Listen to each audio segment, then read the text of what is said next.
Vous vous interrogez peut-être si vous devez ce matin prendre le métro, le train ou encore les bus. On a de vraies questions dans les transports en commun sur la sécurité avec ce coronavirus qui a fait donc 30 nouveaux cas hier, 130 au total en France, dont 2 décès. 61% des Français sont inquiets pour eux et pour leur famille. Sondage IFOP pour Le Parisien aujourd'hui en France. Les usagers sont inquiets, les conducteurs aussi. Certains pourraient faire valoir leur droit de retrait. Claire Cambier.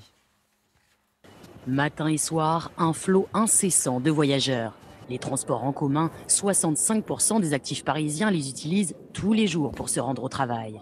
La panique ne se fait pas encore sentir, mais chacun prend ses précautions. Je vois beaucoup de gens dans le métro qui ont des masques. Moi, personnellement, j'en utilise pas. Par contre, je me lave souvent les mains. J'évite de trop toucher les barres du métro. Je me lave les mains quand je sors du métro. Ouais.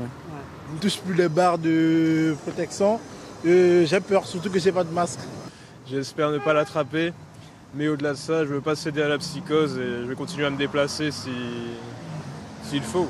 Pour le moment, le gouvernement n'a imposé aucune mesure spécifique aux sociétés de transport, mais la Fédération des usagers fait confiance à la RATP et à la SNCF.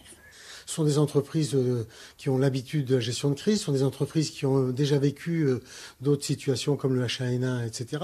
Donc ils ont provision de masques, ils ont des consignes en interne, ils ont des médecins, ils ont une médecine interne à l'entreprise, donc ils sont bien préparés.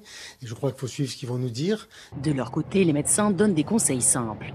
Dans l'absolu, c'est important de garder une distance avec les autres, mais dans les transports en commun, c'est pas toujours facile. D'où peut-être se mettre dos à dos plutôt que de se mettre face à face pour garder un peu une distance surtout des postillons, même des postillons invisibles. En Ile-de-France, la RATP a commandé masques, gants et gel hydroalcoolique pour ses agents. La SNCF devrait se procurer 15 millions de masques de protection.